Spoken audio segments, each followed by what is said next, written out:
Welcome to Lombardi's Legends podcast, and always brought to you by Leaf Spirits Vodka, the best vodka in Wisconsin or anywhere. And Wags, we're making cocktails. What do you have in store today? Yeah, we're going to do a Wisco Mule. So to start off with, we're going to do a ice-filled copper mug, and always using our Leaf Spirits Vodka, 1.5 ounces.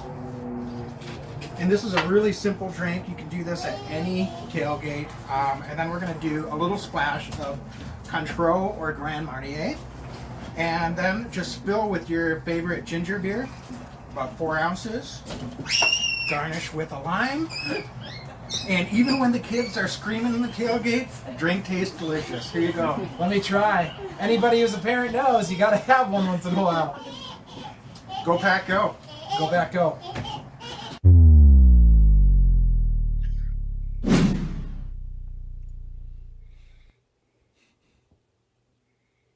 Every year I know we gonna go hard. We been that team ever since Bart started. All my cheese heads go pack go. Ain't showing no mercy, cutting no slack, no. I ain't a bad sport and I'll even wish you good luck. Only thing I will. Good evening. Welcome to Lombardi's Legends podcast. I am Wags, and joining me as always is Dane.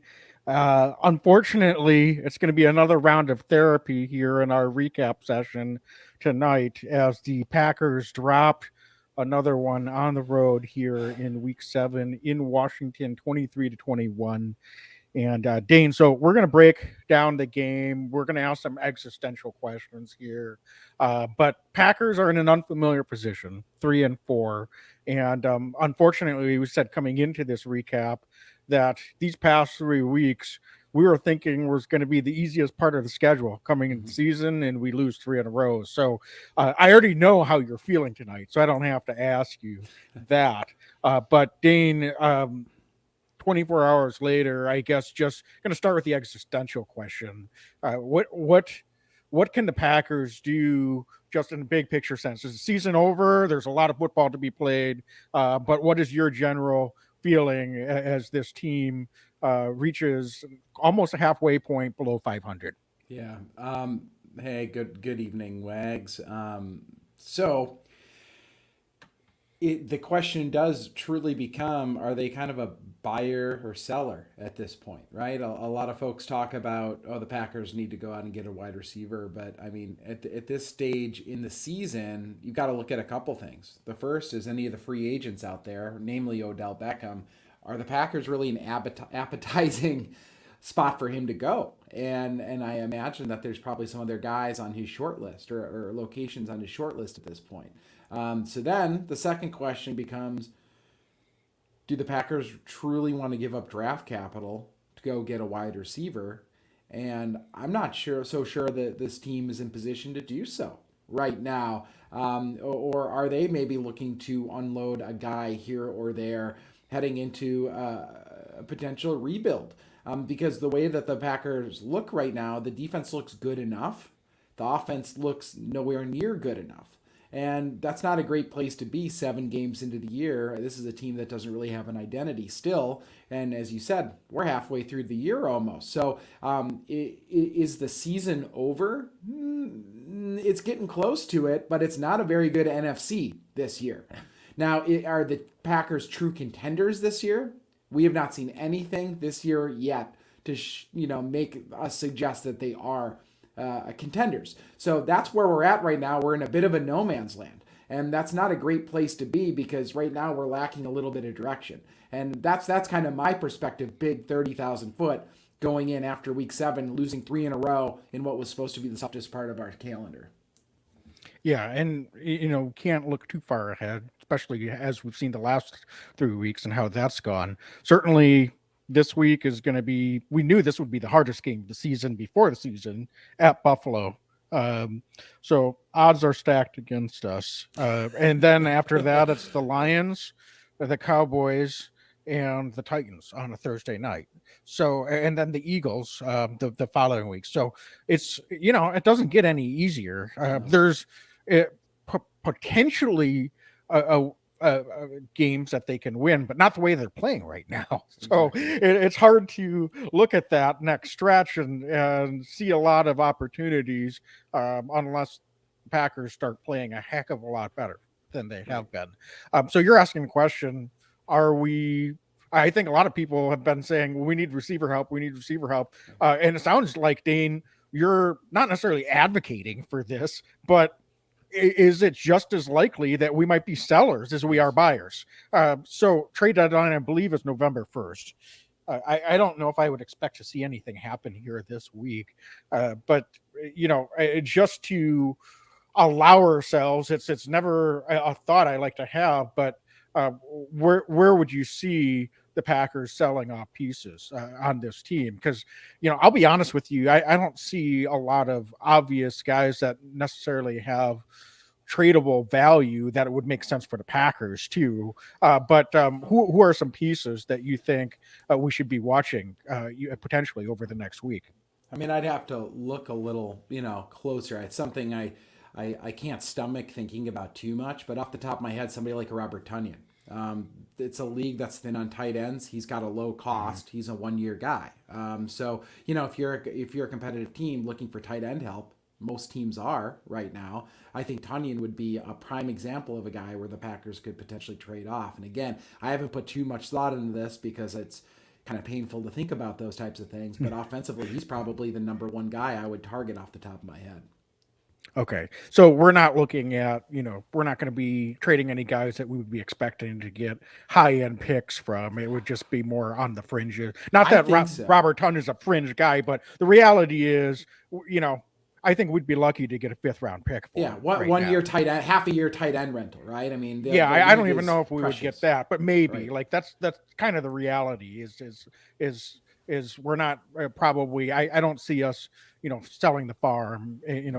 One of our buddies offline mentioned Aaron Jones, and I said, well, if you want to see a Packer offense score 5 touchdowns the rest of the season, then I suppose you can entertain that thought. But just from contract wise, I don't think that would make a lot of sense. So, Dane, I know that we're in a weak moment here. I don't see the team getting in selling mode. I do think it might be setting ourselves up because we always have this endless hope of adding a big name player in either a trade or in free agency in the middle of the season. And you can go back a long way. I remember the first time I got fully invested in it was when Marshawn Lynch was available and he got traded from Buffalo to Seattle. Boy, that would have been a nice guy to pick up for a 5th-round pick, I believe, is all Seattle sent to Buffalo to get him. So Odell Beckham last year, maybe we tried. I don't know if we tried hard enough. You could argue that maybe he would have been a difference maker. He went and won a ring with the Rams. Maybe against the 49ers, having another guy aside Devontae Adams would have helped.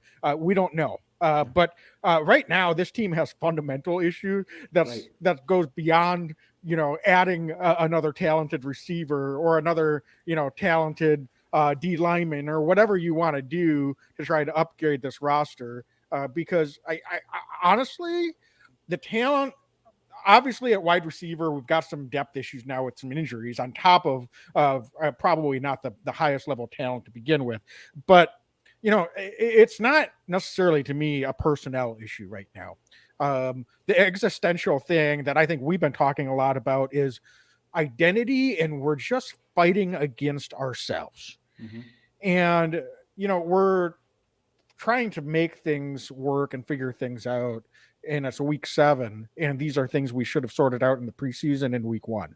And so, getting into this game, Dane, if I would have told you before the game or let's say you didn't watch this game and I told you, well, Aaron Jones caught 9 passes and scored 2 touchdowns.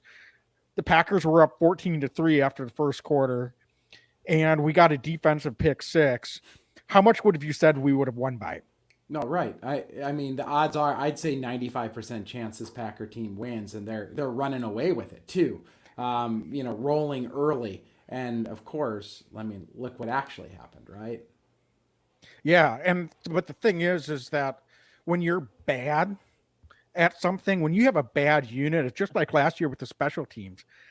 It's something new every week. You're fighting against yourselves. You overcorrect. You try to do something different. And maybe that thing that you're trying to do differently, a la get Aaron Jones more involved in the pass game, works. But then, it's something else. Are you forcing the issue? We had so many drops this week. And you can say, well, if we wouldn't have had all those drops, maybe this offense would have looked a lot better. Yeah, possibly. But here's the thing. When you're bad, it's always going to be something that you're fighting against yourself. And that's what we saw with the special teams last year. And that's what we're seeing with this Packers offense this year.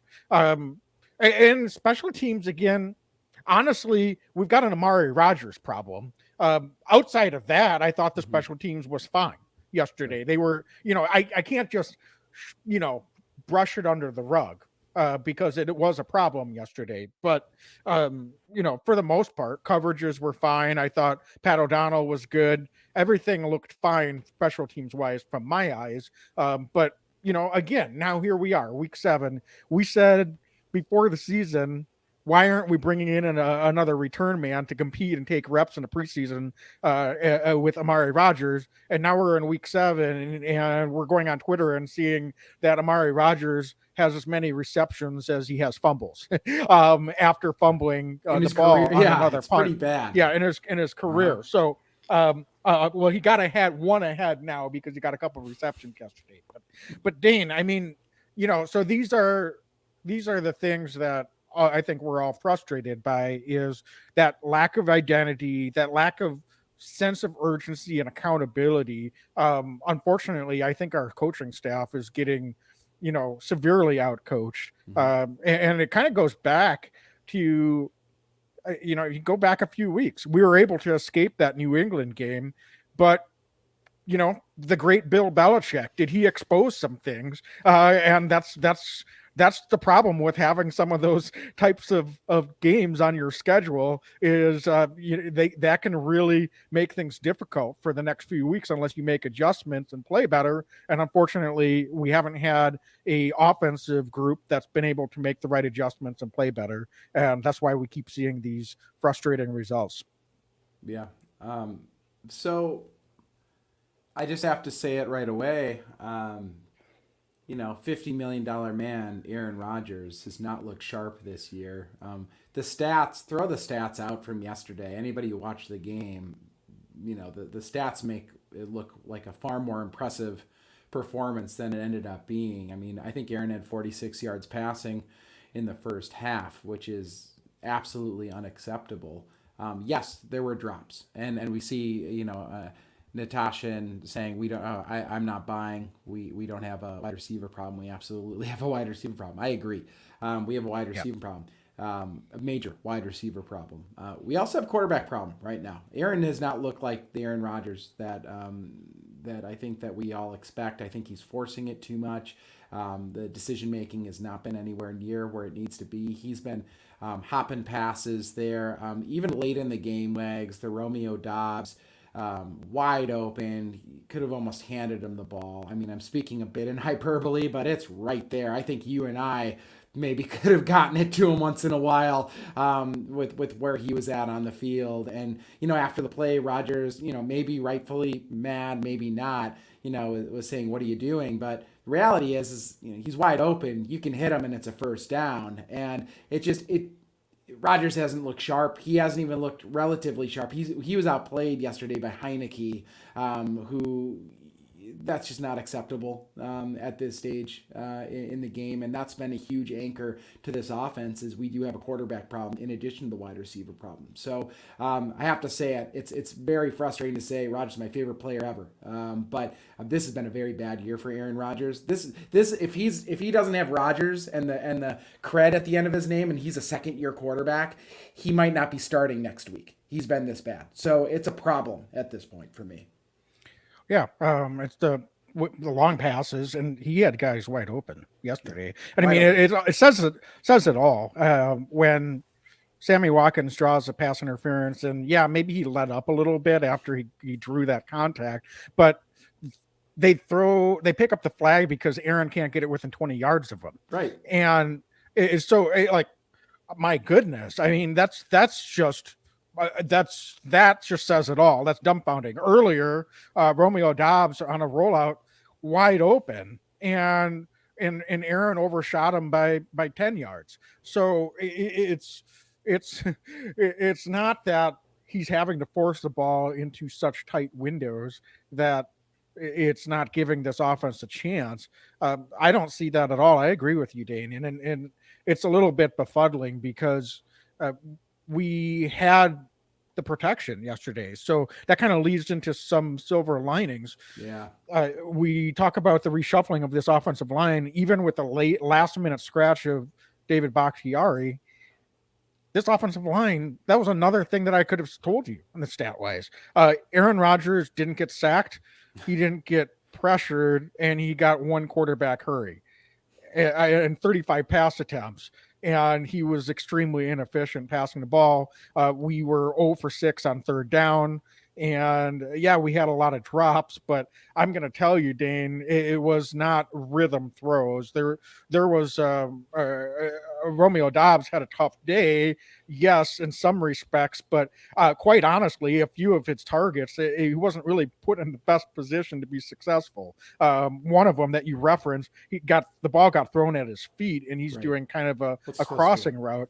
I mean, that's a really difficult catch to try to make. On that fourth down play, I know initially there was a little bit of frustration that Dobbs didn't get to the sticks and hang on to the ball. But I thought the announcing crew did a great job after coming back from timeout and highlighting that Sammy Watkins just completely whiffed. That would have been a walk in the park first down if that corner gets blocked by Sammy Watkins. So, it's not even just the young guys that are making these mental mistakes and errors. On the defensive side of the ball, in that first half, you said Taylor Heineke outplayed Rodgers in the second half. Yes, but in the first quarter, Heineke could have had 4 interceptions. And I mean, Rasul Douglas could have had 2 or 3 interceptions, a fumble recovery, and a touchdown yesterday, and he didn't get any of those. And I'm not pointing the finger at Rasul Douglas, but we've got to be able to take advantage of those opportunities when we get them. And unfortunately, we didn't. So even though I put most of the blame squarely on the offense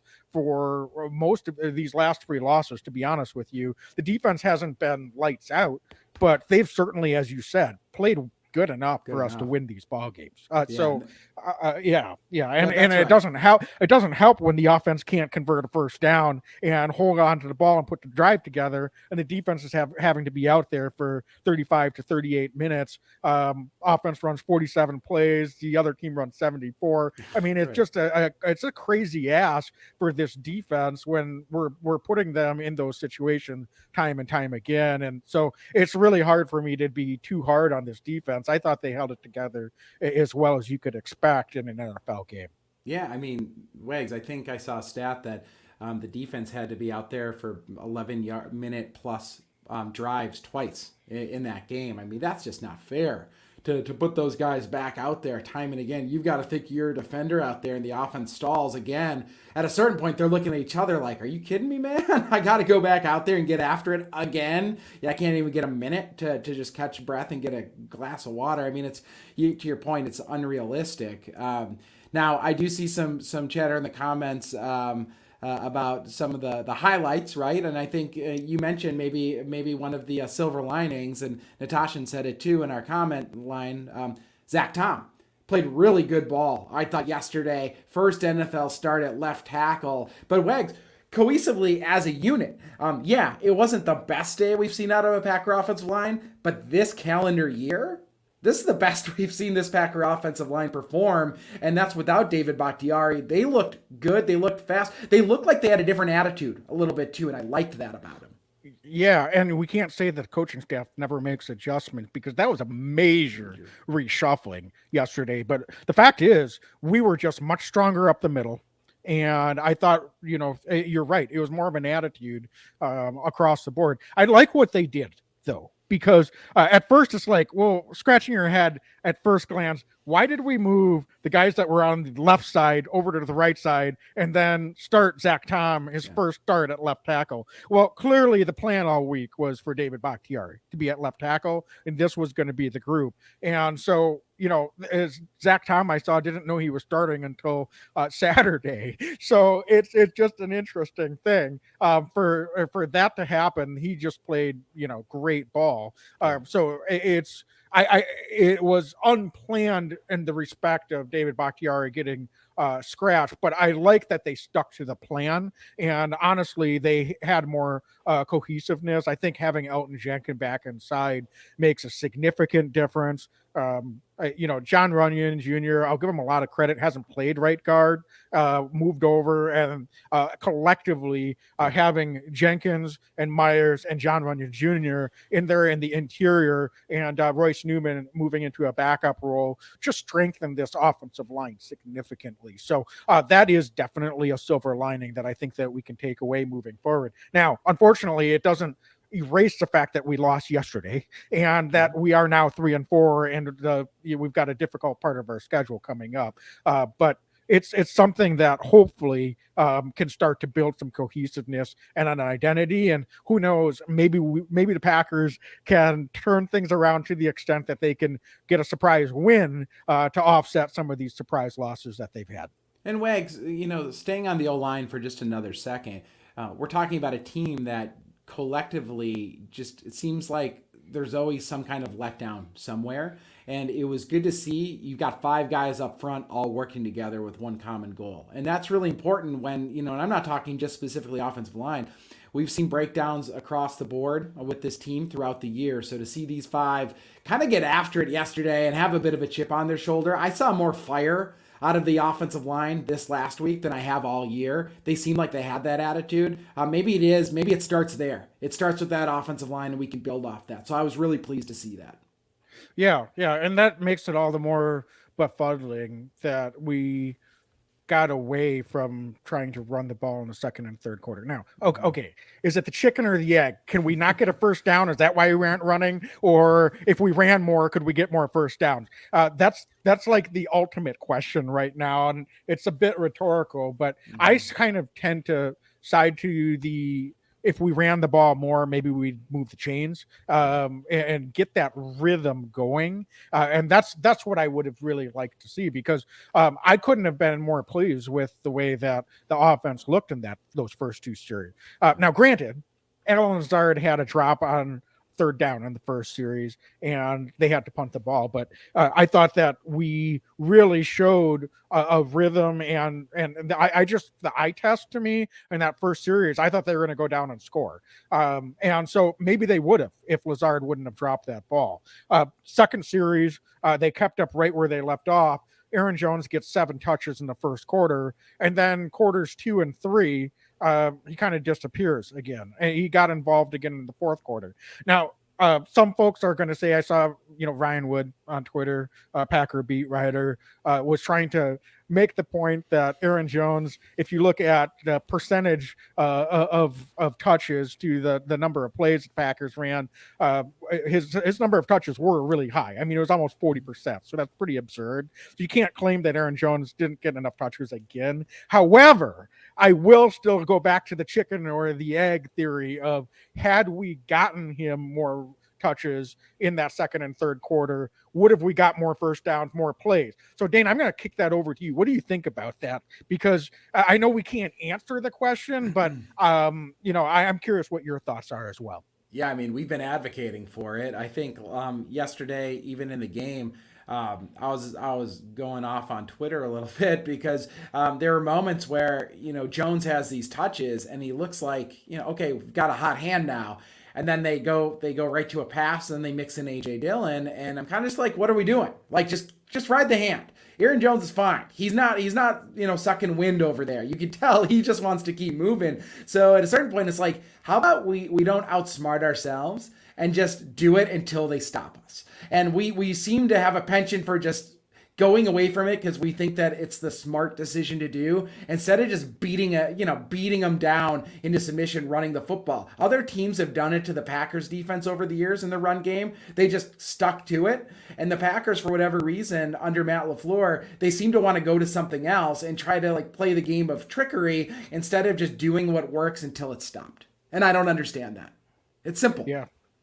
Yeah, I mean, that goes back to identity crisis, fighting against ourselves, and that's the number one issue right now. And you know, you mentioned AJ Dillon. Unfortunately, he's been underwhelming as well, just individually in his performance the last few weeks. And I don't know if it's because of the game flow and not really getting the ball in the right situations, or you know if there's other reasons for that, but I know he's a better player than what he's done out there. So I think it's really on the coaching staff to figure out how to properly utilize Aaron Jones, first of all. And then, you know, when we need AJ Dillon to take some of the load off of Aaron Jones, figuring out how to properly utilize him.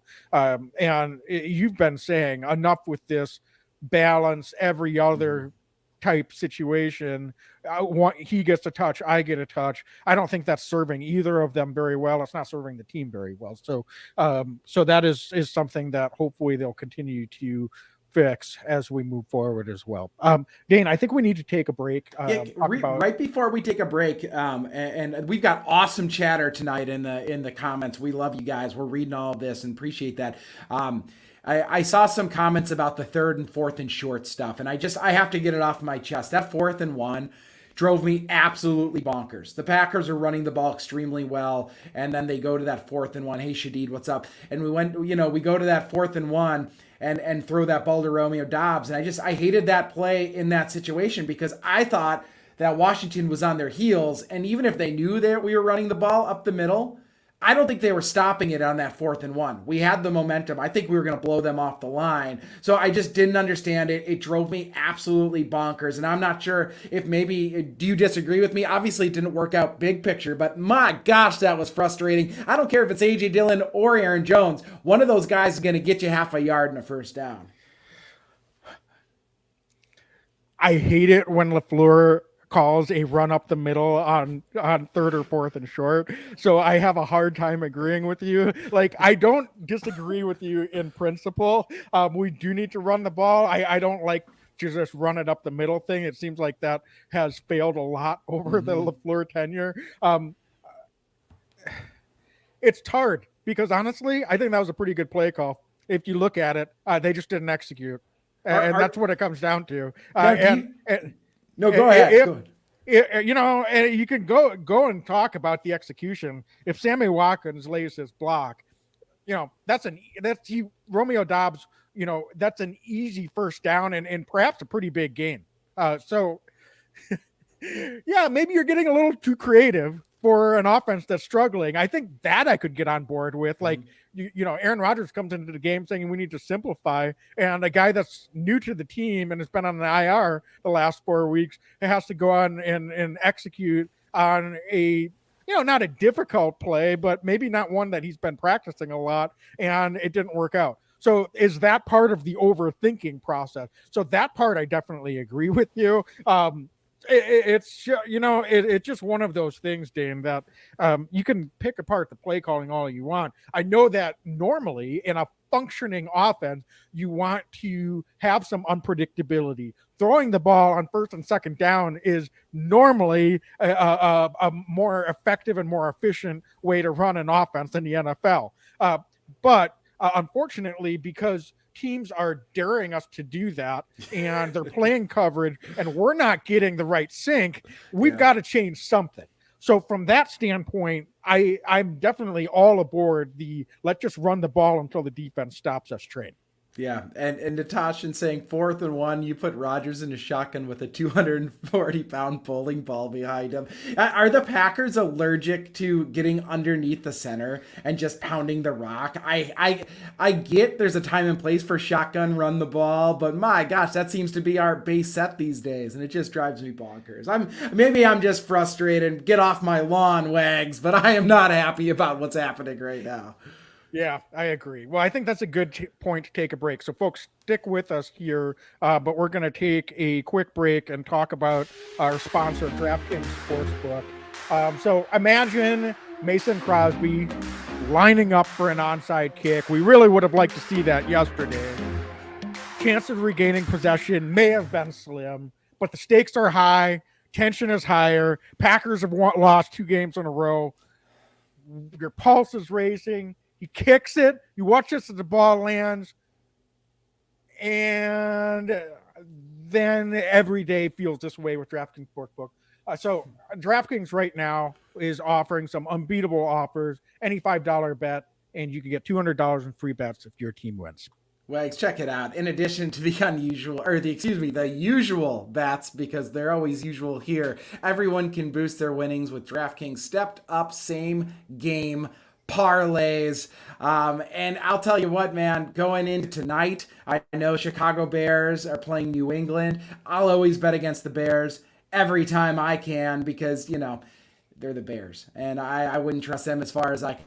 I am not as strong as I used to be. But Wags, get this, to make things even sweeter, you can throw down on a stepped up same game parlays once per game all season long. Yep. So download the DraftKings Sportsbook app now and use promo code TPPM to get $200 in free bets if your team wins. Just place a $5 bet on any NFL game only at DraftKings Sportsbook using code TPPN. Minimum age and eligibility restrictions apply. See show notes for details.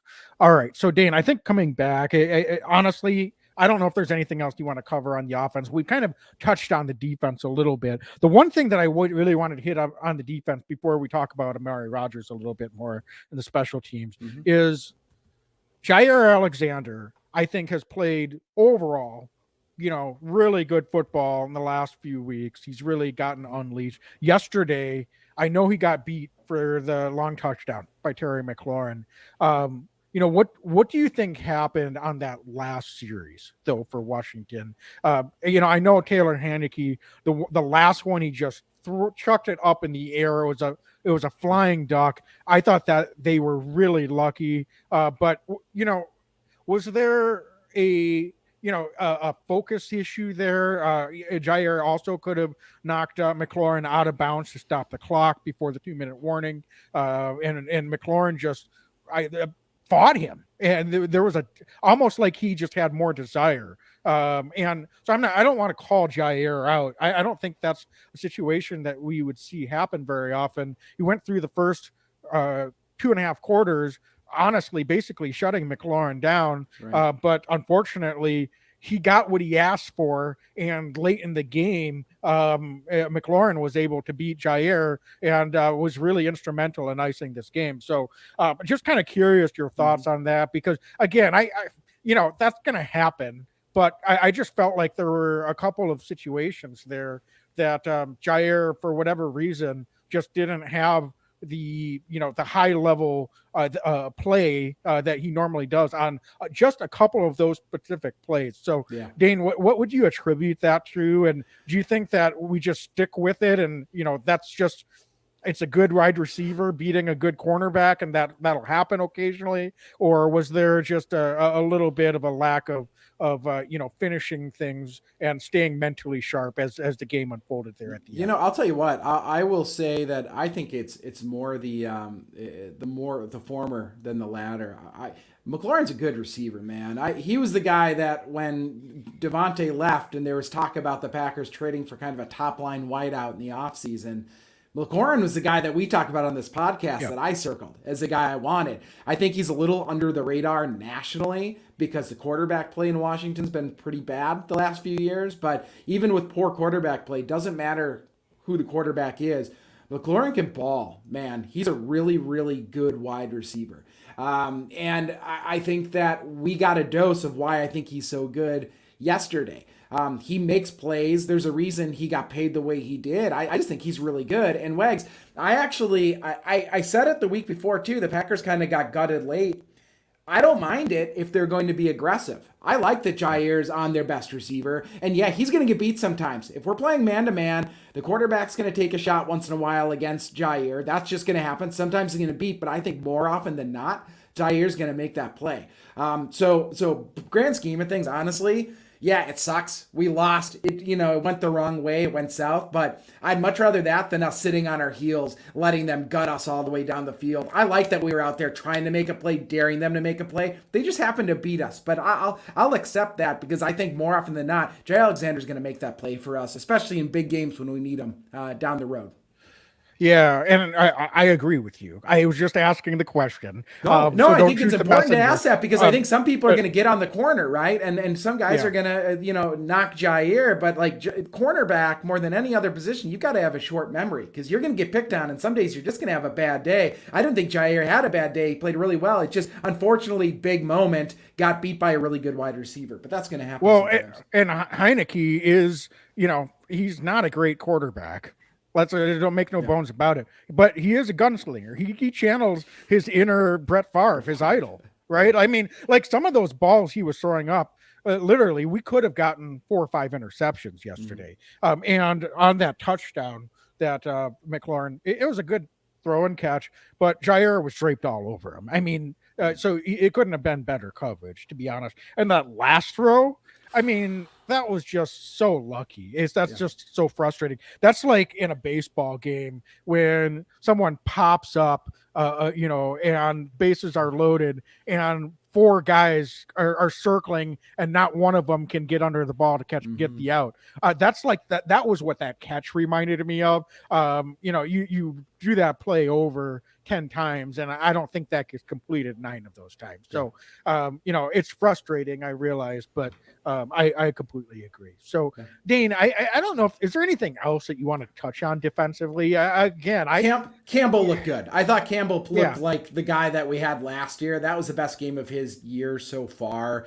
I can attribute some of that to the coordinator as well. I think they're putting him in a little bit more comfortable position a couple times. We talked about it, Wags.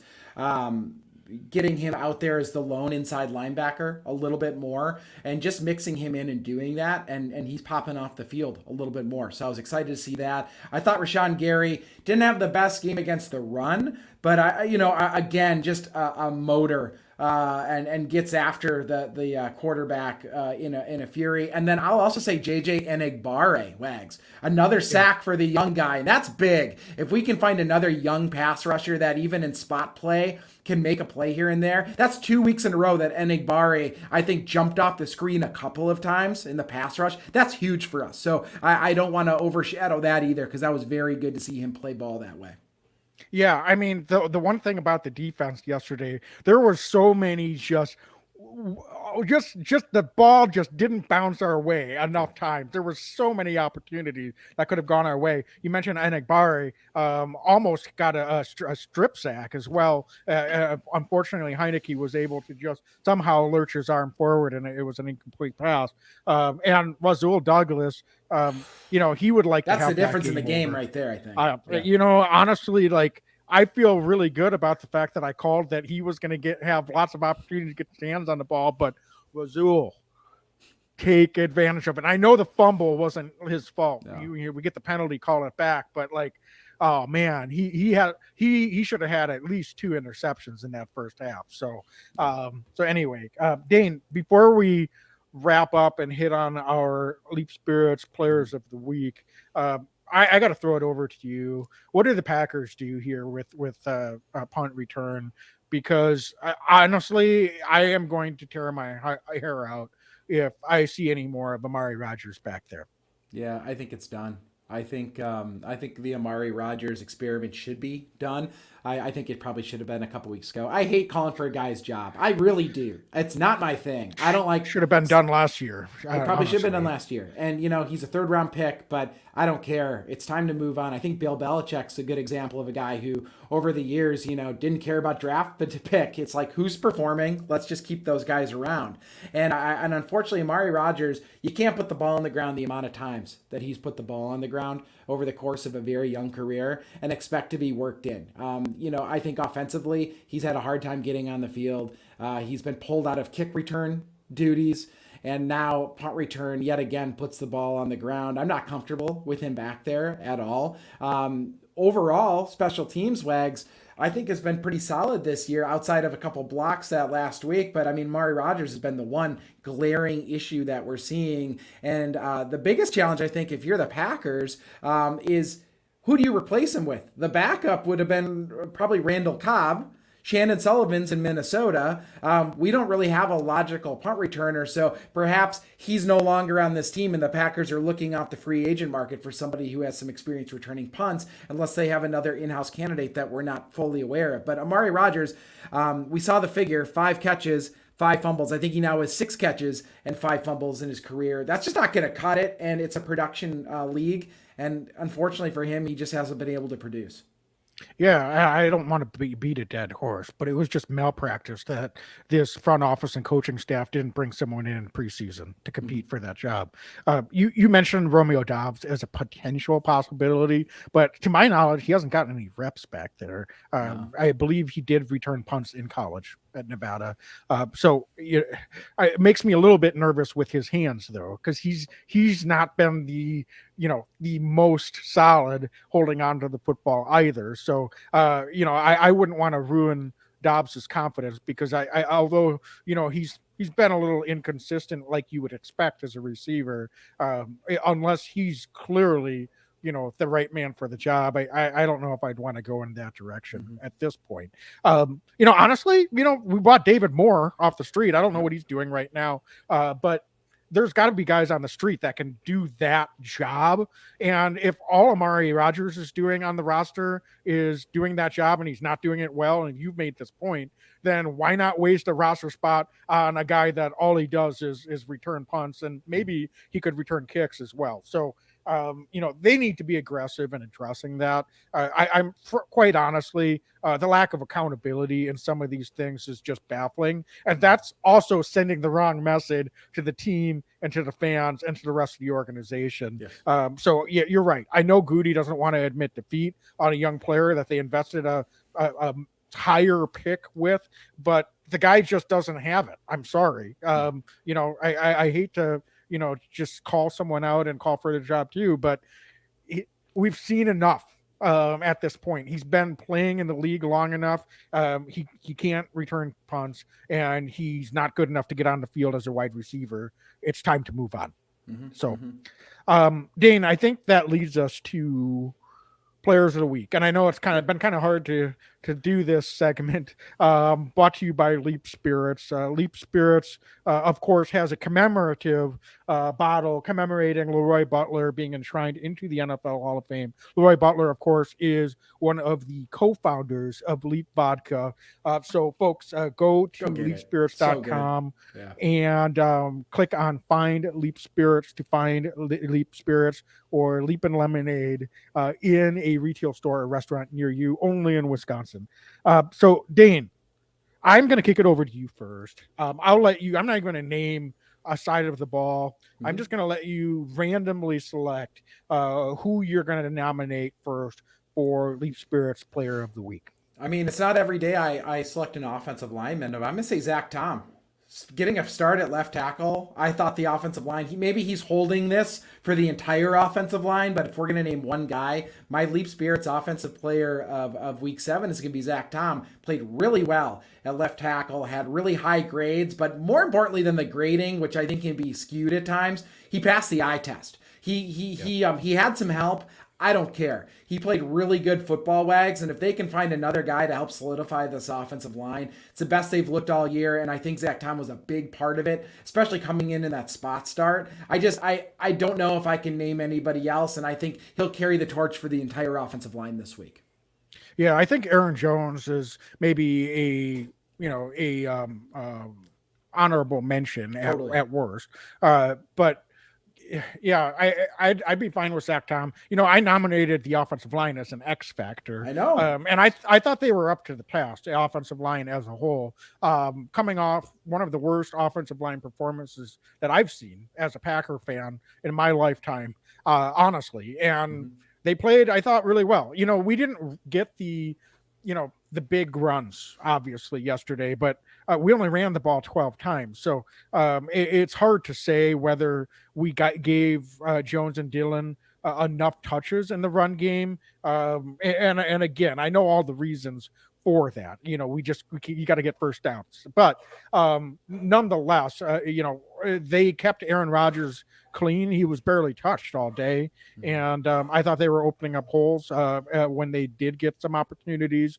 to get some decent down and distance situations for running the ball. So I'm good with Tom, and I thought the offensive line as a whole did their job yesterday, and unfortunately it just didn't convert into offensive execution the way that you'd like, but that passing game, man, it was just didn't get the job done. So Dane, then on the defensive side, I think you hinted earlier, and the guy that I was going to throw out there was definitely Devondre Campbell. 12 tackles yesterday, pick 6, three tackles for a loss. I mean, the dude did what he needed to do to help this defense be successful. I don't really have a lot else to add to that. The defensive line, I thought, did a pretty good job of keeping both he and Quay freed up. They weren't getting eaten up by blockers. Quay had 13 tackles yesterday as well. So both of those guys were able to roam and do the job. I thought Quay had missed a couple of tackles, but still had a pretty solid game outside of that. But definitely Devondre Campbell, I think, is the defensive player of the week for me. Yeah, no argument there at all. And I will say something didn't mention before. I really liked Walker's pass rush ability. We saw him rush the quarterback a couple times, and I know there's going to be a different time and place to probably talk more in depth about that, but really good to see Quay Walker get after the quarterback. He showed a knack, I thought, yesterday when he was unleashed, but certainly Devondre Campbell, Wags, is the Leap Vodka player of week 7 on the defensive side. Just, cleaned up the tackles, played really good football. Yeah, David is calling out. It's not a pink shirt. It's a Crazy Legs Wisconsin red shirt, David. I think it's just the lighting here, but I appreciate you calling me out on the pink shirt. But we've got some more comments here. So, Dane, I almost feel like we just got to touch on a couple more of these before we sign off. We've got a comment here from Lee86, and Lee, thanks for jumping on here. If and when this trend of bad ball continues, when do we make extreme changes, i.e. Jay Love at quarterback? 12 seems incapable of playing within the Matt LaFleur offense and with young players. Why not try Love at some point? So Dane, what do you have to say to that, to Lee? I'm just kind of curious, because I think that is a little bit of a sentiment. Some Packer fans, I asked you at the top, is the season over? Yeah. So some folks are kind of looking ahead at the schedule and are wondering, geez, when is this just time to throw in the towel? Yeah, not a 3-4. I get the sentiment, Lee, but NFC has not looked very strong this year, and I think the Packers, believe it or not, although in the NFC North are a couple games back right now, they theoretically are still kind of in it. I mean, the Buccaneers are 3-4 with Tom Brady as well right now. We've seen Packer teams, and I'm not saying I'm predicting this, but we have seen Packer teams dig out at times in previous years.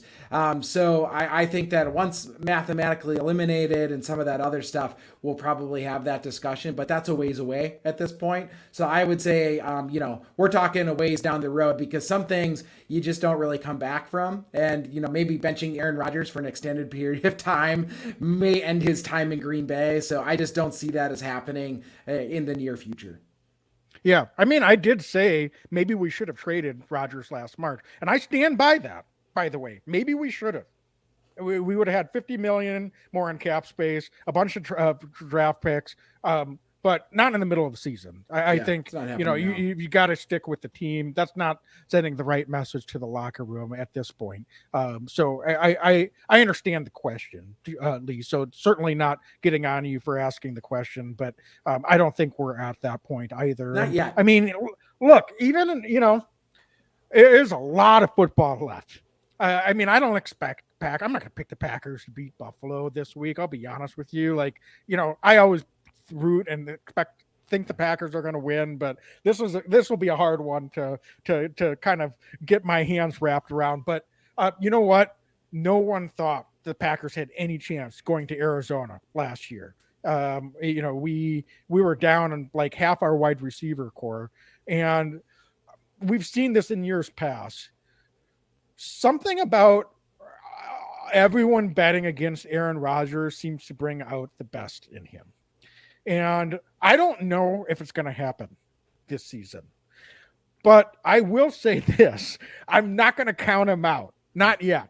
So even if it doesn't happen next week, look, we've got tougher games ahead on the schedule, but Lions, in theory, if we can start playing better, that should be a game we should win.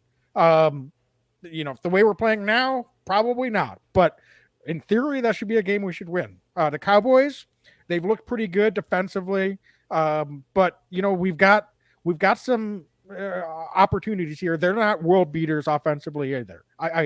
So, and that's back home at Lambeau. So let's just get through these next few weeks.